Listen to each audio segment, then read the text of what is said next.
வணக்கம். செல்வகுமாரின் மாலை வானிலை ஆய்வறிக்கை. அதிகாரப்பூர்வ வானிலை அறிக்கைக்கு இந்திய வானிலை ஆராய்ச்சித்துறை அறிக்கையை பார்க்கவும். 2026 ஜூன் 16 செவ்வாய்க்கிழமை மாலை நிலவர ஆய்வறிக்கை. வெப்பம் கொஞ்சம் அதிகமா இருக்கணும் தான் சொல்லியிருந்தோம். ஆனால் மாலை இரவு இடிமழை பொழிவு படிப்படியாக பரவலாகணும். வெப்பம் அதிகமாக இருப்பதற்கு காரணம் தென்மேற்கு பருவமழை தீவிரம் இல்லாமை தான் காரணம். அதுக்காக தென்மேற்கு பருவமழை சுத்தமா பெய்யாம போயிடாதுன்னு நினைக்கவே வேண்டாம் தயவு செய்து. இந்த மாதம் 22ஆம் தேதியிலிருந்து மீண்டும் கடந்த சில நாட்களுக்கு முன்பு கன்னியாகுமரி, திருநெல்வேலி பெய்ததை விட சற்று கூடுதல் மழைப்பிடிப்பு கோயம்புத்தூர், திருப்பூர், அதாவது மேற்கு தொடர்ச்சி மலைப்பகுதிகளில் மழைப்பிடிப்பும், காவிரி நீர்பிடிப்பு பகுதிகளில் மழைப்பிடிப்பை கொடுக்கும். இந்த மாதம் 22ஆம் தேதியிலிருந்து இந்த மாத இறுதியில் வலுப்பெறும் தென்மேற்கு பருவமழை அடுத்த மாதம் முன் 10 தேதியும் அழுத்திருக்கும். இடையில ஒரு 5 நாள் மீண்டும் தொய்வு கொடுத்தாலும் மீண்டும் ஜூலை 20 வலுத்த பலத்த மழை இருக்கும்.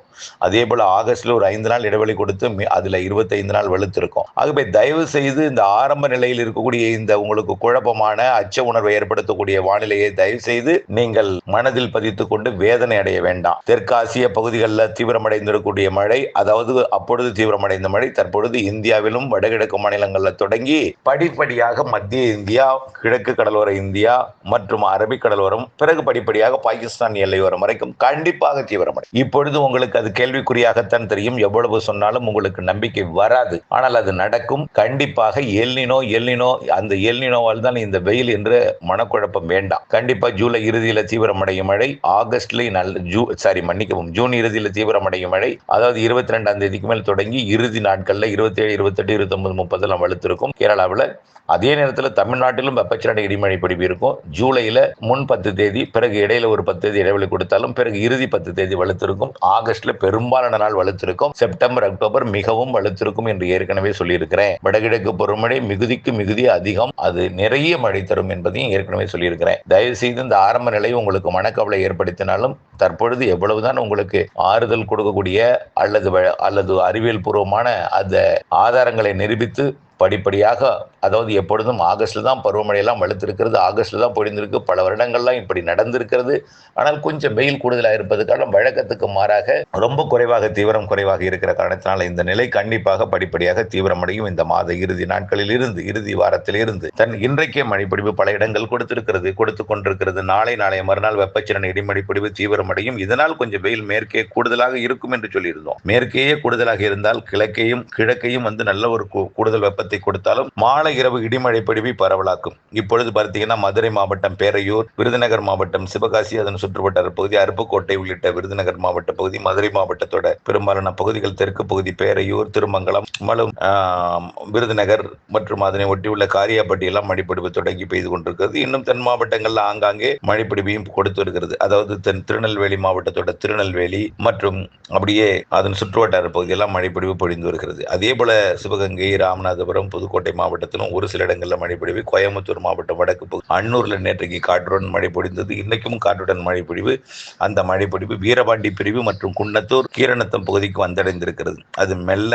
அது கோயம்புத்தூர் மாநகரத்திற்கு வருவதற்கும், சூலூர், ராமநாதபுரத்தில் நேற்றைக்கு மழைப்பொழிவு கொடுத்தது, இன்றைக்கும் கொடுப்பதற்கு வாய்ப்பு இருக்கு. ஆனால் இன்றைய விட நாளை கூடுதல் பரப்புல கண்டிப்பாக கொடுக்கும். இன்றைக்கு பார்த்தீங்கன்னா திருவள்ளூர் மாவட்டத்தின் திருத்தணி உள்ளிட்ட பகுதிகளுக்கு மழைப்பொழிவு கொடுக்க தொடங்கி இருக்கிறது. அதே போல பார்த்தீங்கன்னா காஞ்சிபுரம் மாவட்டத்தின் வடக்கு பகுதி, ஸ்ரீபெரும்புதூர் உள்ளிட்ட பகுதிகள், அதே போல திருப்பத்தூர், வேலூர் மாவட்டத்தின் பகுதிகளுக்கும் மழைப்பொழிவை கொடுக்கும். குடியாத்தம் உள்ளிட்ட பகுதி, வேலூர் உள்ளிட்ட பகுதிகளுக்கும் மழைப்பொழிவை கொடுக்கும். அதனைத் தொடர்ந்து சென்னைக்கு மழை வாய்ப்பு தெரிகிறது. இன்றைக்கு கடலூர் மாவட்டம், கடலூர் மாவட்டம் மற்றும் அரியலூர் மற்றும் விழுப்புரம் மாவட்டம், திருவண்ணாமலை, கள்ளக்குறிச்சி இந்த மாவட்டங்களுக்கும், டெல்டா மாவட்டங்கள் வடக்கு பகுதி பார்த்தீங்கன்னா நல்ல மழை ஆங்காங்கே தொடங்கி இருக்கு. அதாவது குடவாசல் பகுதியிலையும், நன்னிலம், அதே போல கும்பகோணத்திற்கும் கொரடாச்சேரிக்கும் இடைப்பட்ட குடவாசல், அதன் சுற்றுவட்டார குடவாசலுக்கும் நன்னிலத்துக்கும் இடைப்பட்ட பகுதியில் நல்ல மழை பொழிந்து வருகிறது. அதே போல டெல்டாவிற்கு மேற்கே பார்த்தீங்கன்னா புதுக்கோட்டை மாவட்டத்தில் புதுக்கோட்டை மாவட்டம் கீரனூர், அதே போல அந்த புதுக்கோட்டைக்கும் கீரனூருக்கும் இடைப்பட்ட பகுதி நல்ல மழை பொழிவு. அன்னவாசலுக்கும் கீரனூருக்கும் இடைப்பட்ட பகுதி, புதுக்கோட்டைக்கும் கீரனூருக்கும் இடைப்பட்ட பகுதி,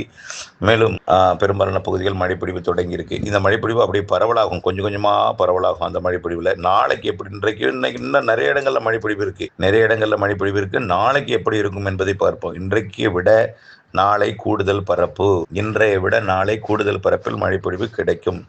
கண்டிப்பாக கிடைக்கும். நாளைக்கு இன்றைய விட கூடுதல் பரப்பில் மழை பொழிவு கிடைக்கும்.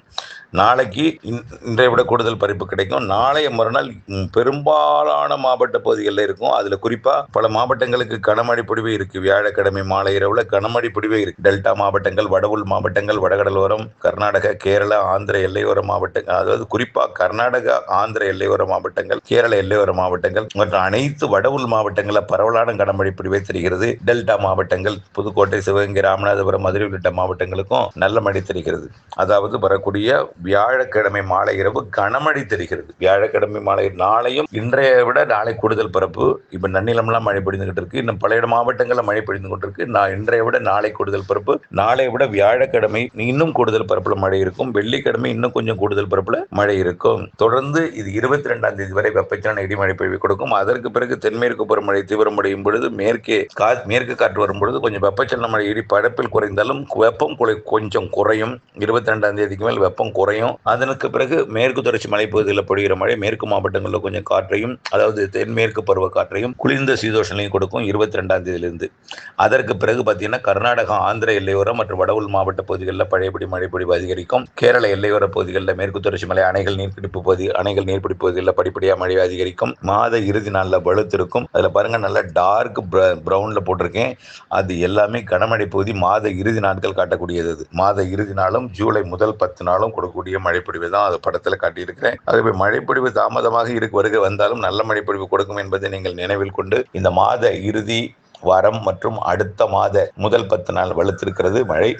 தென்மேற்கு பருவமழை சரி, வெப்பச்சலன இடிமழை சரி. வெப்பச்சலன இடிமழை பொழிவு நாளை கொஞ்சம் பரப்பில் கூடும். நாளை மறுநாள் பரவலாக இருக்கும். பெரும்பாலான மாவட்டங்களுக்கு இருக்கும். பெரும்பாலான பகுதிகளில் வியாழக்கிழமை கனமழை பொழிவு இருக்கிறது மாலை இரவு நேரங்களில். 22ஆம் தேதிக்கு மேல் தென்மேற்கு பருவமழை என்று சொல்லியிருக்கிறேன். படிப்படியாக மாத இறுதியில் 28க்கு மேல 28, 29, 30 பலத்த மழை இருக்கும். அதனால் மேற்கு தொடர்ச்சி மலையில மழை எந்த அளவுக்கு தீவிரம் இருக்குதோ அந்த அளவுக்கு கொஞ்சம் காற்றும் இருக்கும். அதாவது மேற்கு காற்றுக்கும் குளிர்ந்த சீதோஷனில் இருக்கும். ஆனால் இந்த மாத இறுதியில் சாரல் மழை பாலக்காட்டு கணவாயில நுழையும். அதே போல ஆரியங்காவு கணவாயில் நுழையும். ஆரல் பைமொழியில் நுழையும் சாரல் மழை இந்த மாத இறுதி நாட்களிலே. அப்படியே படிப்படியா அந்த மாத இறுதி நாட்கள் தொடங்குவது ஜூலை முதல் 10 நாளும் அப்படியே மழை, நல்ல மழை பொழிவு மேற்கு தொடர்ச்சி மலைகளில் கர்நாடகா காவிரி நீர்பிடிப்பு பகுதிகள், கேரளா காவிரி நீர்பிடிப்பு பகுதிகள் மற்றும் அதாவது அனைத்து தமிழக மேற்கு தொடர்ச்சி மலையோட அணைகள் நீர்பிடிப்பு பகுதிகளில் நல்ல மழை பொழிவை கொடுக்கும். அது அப்படியே ஜூலையில கொஞ்சம் இதோட கூடுதலாக இருக்கும். ஜூலை இடையில ஒரு 10 நாள் கொஞ்சம் ஒரு வாரம் குறைவாக இருந்தாலும் ஜூலை இறுதியில் வலுத்திருக்கும். ஆகஸ்ட்ல முதல் 10 நல்ல வலுத்திருக்கும். மீண்டும் ஒரு 5 நாள் இடைவெளி கொடுத்து மீண்டும் ஒரு 15 நாள் ஆகஸ்ட்ல நல்ல மழை பொழிவு கொடுக்கும். அது 25 நாள் ஆகஸ்ட்ல நல்ல மழை இருக்கு. அதுக்கப்புறம் செப்டம்பர், அக்டோபர் மிகச்சிறப்பாக இருக்குன்னு சொல்லியிருக்கேன். நாம இது எல்லாமே திரும்ப சொல்லிட்டே வர்றதுதான். ஆனால் உங்களுக்கு இப்போ ஆரம்ப கட்டத்தில் இருக்கக்கூடிய இந்த வானிலையும் உலக வானிலை வல்லுநர்கள் எல்னினோ என்று சொன்னது சூப்பர் எல்னினோலாம் சொல்லும் பொழுது இந்த வெயில் அவர்கள் சொன்னது போலவே இருக்காது. அவர்கள் சொன்னது போல வறட்சி தானோ, அவர்கள் சொன்னது போல நம்ம பெரும் கஷ்டப்பட போகிறோமோ, அதே போல மழை இல்லாமல் போய்விடுமோ என்ற மனக்குழப்பம் உங்களுக்கு இருக்கும். அந்த குழப்பம் தயவு செய்து வேண்டாம். இந்த மாத கடைசி வாரத்திலையும் அடுத்தடுத்த வாரங்கள்ல படிப்படியாக மழை அதிகரிக்கும். கண்டிப்பா ஆகஸ்ட்ல அதிக மழை இருக்கு. செப்டம்பர், அக்டோபர் நிறைய மழை இருக்கு. நவம்பர், டிசம்பர் நிறைய மழை இருக்கு என்பதையும் தெரியப்படுத்த விரும்புகிறேன். வடகிழக்கு பருவமழையை நாம் சேகரிக்க வேண்டும். பண்ணைக்குட்டையை ஆழப்படுத்த வேண்டும். கரைகளை வலுப்படுத்த வேண்டும். இதற்காக எப்பொழுதும் நாம் அந்த பணியை செய்து கொண்டிருக்க வேண்டும். கண்டிப்பாக நல்ல மழை இருக்கு. நம்பிக்கையுடன் இருங்கள். மழைப்பொழிவு, வெப்பச்சலன இடிமழை பொழிவு வியாழக்கிழமை கொஞ்சம் கூடுதல் பரப்பில் இருக்கும் என்பதை தெரிவித்து தொடர்ந்து அப்டேட்ஸுடன் இணைந்திருக்க அன்போடு கேட்டுக்கொள்கிறேன். நன்றி.